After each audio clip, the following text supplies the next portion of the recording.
খাগড়াছড়িতে অত্যন্ত ভক্তি ও উৎসাহের সাথে কৈবল্য পীঠে যথাযথ ভাবগাম্ভীর্য ও ধর্মীয় উৎসবের মধ্য দিয়ে শ্রী শ্রী রাম ঠাকুরের ১৬৬তম শুভ আবির্ভাব উৎসব উদযাপিত হচ্ছে। খাগড়াছড়ি থেকে বিপ্লব তালুকদারের প্রতিবেদনে দেখুন বিস্তারিত।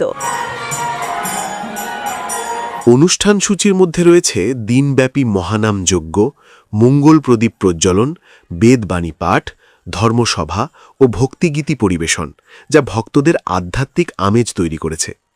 রাম ঠাকুরের ১৬৬তম আবির্ভাব স্মরণ করে বিশেষ পূজা ও অর্ঘ্য নিবেদন করা হয় কৈবল্য পীঠ মন্দিরে।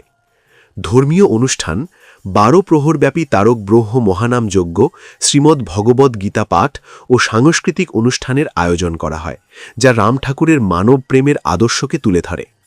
খাগড়াছড়ি কৈবল্য পীঠ মন্দিরে রাম ঠাকুরের ১৬৬তম শুভ আবির্ভাব উৎসবকে ঘিরে ভক্তদের সমাগমে উৎসবমুখর পরিবেশ সৃষ্টি হয়েছে। এই উৎসবের মূল বার্তা ছিল সত্য, শান্তি ও সমৃদ্ধি, যেখানে জাতি, ধর্ম, বর্ণ নির্বিশেষে সবাই মিলিত হয়। স্থানীয় ভক্তরা পরম দয়ালুর পবিত্র আবির্ভাব তিথিতে বিশেষ প্রার্থনায় অংশগ্রহণ করেন।